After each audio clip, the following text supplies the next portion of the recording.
Alright, hello. So in this video, we're going to be talking about why you shouldn't try to fit about 40 years of history in about, 3 minutes. Hi, I'm Ben Shapiro, and this is Reality Check. Thanksgiving is almost upon us, and once again, we'll be treated to the usual dumbed-down version of the Thanksgiving story. White Europeans landed in America fleeing religious persecution, were too dumb to farm, and relied on the wise Native Americans to help them. Then they had a meal together and learned to share, after which the white Europeans genocided the Native Americans. Let's watch some football. The whole story is much more interesting. It's also not particularly friendly to leftists. Is he saying leftists just oversimplify history? Everybody oversimplifies history. Just because you believe you have a political belief doesn't mean that you're unable to misinterpret history. People on the right and people on the left misinterpret history. I don't know why he brings this up, but let's keep going. The Puritans who came to Massachusetts on the Mayflower were not emissaries of religious tolerance. They actually left liberal Holland to push for, quote, the glory of God and advancement of the Christian faith, as it says right in the Mayflower Compact. Turns out, Christianity was much more important than multiculturalism to the heroes of Plymouth Rock. And Christianity, not multiculturalism, saved the Puritans. Okay, so first off, this is the early 17th century. There was no multiculturalism. The Netherlands was trying to gain freedom from an oppressive, ineffective Catholic government controlled by the Habsburg Empire, the Holy Roman Empire, if you want to call it that, who didn't share the same religious values as Calvinist Netherlands, or mostly Protestant. And in fact, Holland was very intolerant of Catholics, except in Leiden, Netherlands, where there was a university. Even René Descartes, or whatever you call him, who was a Catholic, lived there. And they accepted Jews as well. And this is where the Pilgrims and William Bradford and his congregation went to. Now, Leiden was a thriving industrial center going through the golden age of Holland. And Scrooby, where these pilgrims came from in England, was mostly agricultural, so they had problems adapting. And also, they were very intolerant. They did not want to be considered as Dutch, even though some of their congregation was learning the Dutch language, and some even went into the Dutch army, but they were scared of becoming Dutch. And also, they wanted their own land. They wanted to be separate from England, separate from everybody. And funny enough, when they first tried to get land in the New World, they were offered land in New Amsterdam, a little bit south of Cape Cod, but they refused because they didn't want Dutch influence, which shows you just how intolerant they were. But yeah, there was no multiculturalism in this time. It was just either you were Protestant or you were Catholic, and people were persecuted either way, except in centers where education was the norm, like in Leiden or any place where there was a university. So yeah, he's wrong. Netherlands wasn't multicultural, to put it simply. And also, another main reason they left Leiden, Netherlands, was because they were still being persecuted by the British. In fact, in 1618, English authorities came to Leiden to arrest William Brewster, a regular preacher and leader of the community, after he published comments highly critical of the King of England and the Anglican Church. Brewster escaped arrest, but the events made the congregation to want to move even more to the New World. All right.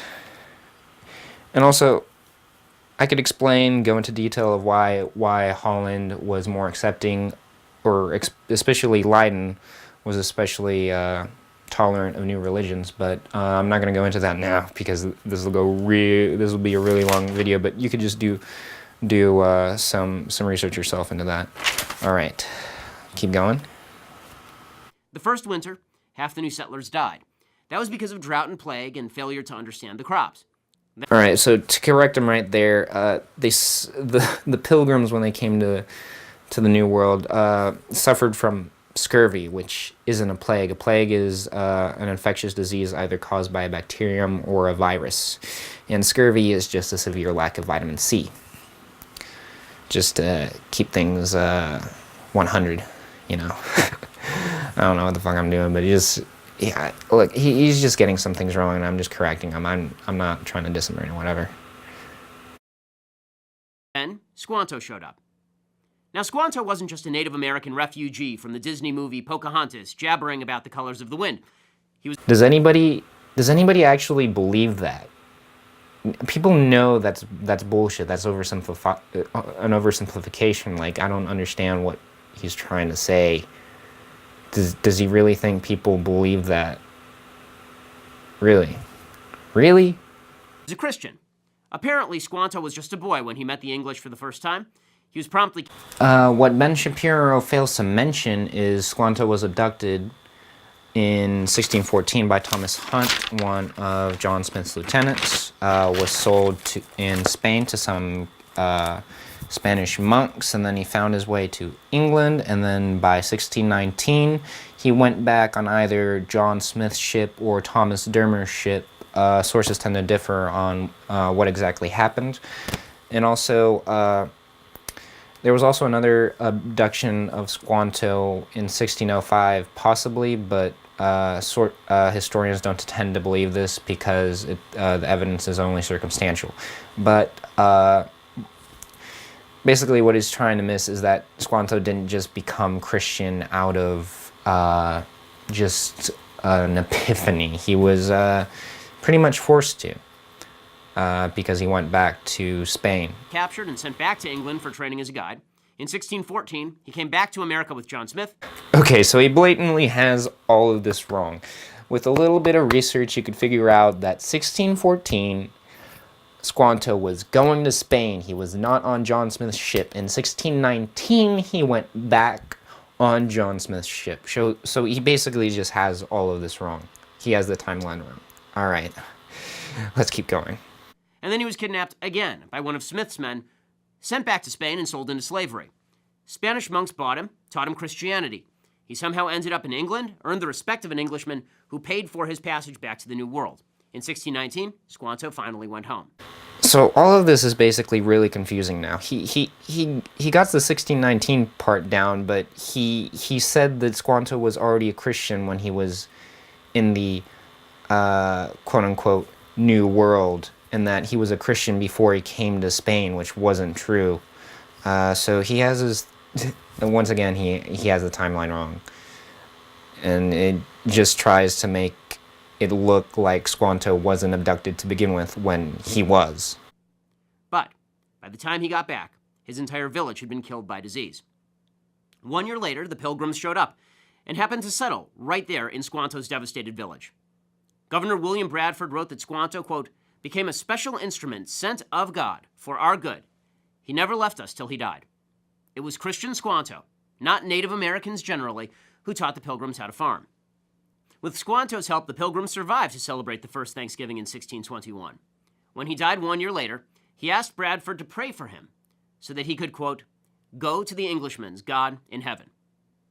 But that wasn't the end of the story either. The Pilgrims had set up a massive obstacle for themselves. Their idea of a religious utopia was a giant commune. Oh God, it seems like he's gonna bring communism into this, which it didn't have anything to do with anything, but okay. Jesus Christ, I don't know what's happening now. And, like all communist experiments, it failed spectacularly. Governor William Bradford wrote, quote, the failure of that experiment of communal service, which was tried for several years and by good and honest men, proves the emptiness of the theory of Plato and other ancients, applauded by some of later times, that the taking away of private property and the possession of it in community by a commonwealth would make a state happy and flourishing, as if they were wiser than God. Community of property was found to breed much confusion and discontent and retard much employment, which would have been to the general benefit. In other words, both men and women refused to work, and stealing became rampant. So... Okay, so first off, where they first farmed in Scrooby, there was a communal farming setup where people would get their own strips of land from landlords to grow for themselves as they please, but they were still tenants of the landlord. It was also written in the contract with the merchant adventurers that they couldn't have private property, so each pilgrim family was essentially just making money and working for their investors back in England, which they didn't like because they weren't seeing any of the profit, so they wanted their own land to be proud of what they were doing. This was against a dumb business practice, not against some communist regime. But I don't know why he makes it out to say that it's against communism or whatever, when it simply wasn't, because the land they had in the Plymouth colony was not even public land. It was private land controlled by people back in England. So it couldn't be communism. What did the Puritans do? Bradford described it in 1623, after the first Thanksgiving. They trashed the system. Quote, "The governor, with the advice of the chief among them, allowed each man to plant corn for his own household, so every family was assigned a parcel of land. This was very successful." So in the end, he goes on to quote George Washington on something, and basically, put up his argument that lefties are wrong and righties are right, I guess. But to summarize, basically he mixed up some of the timeline.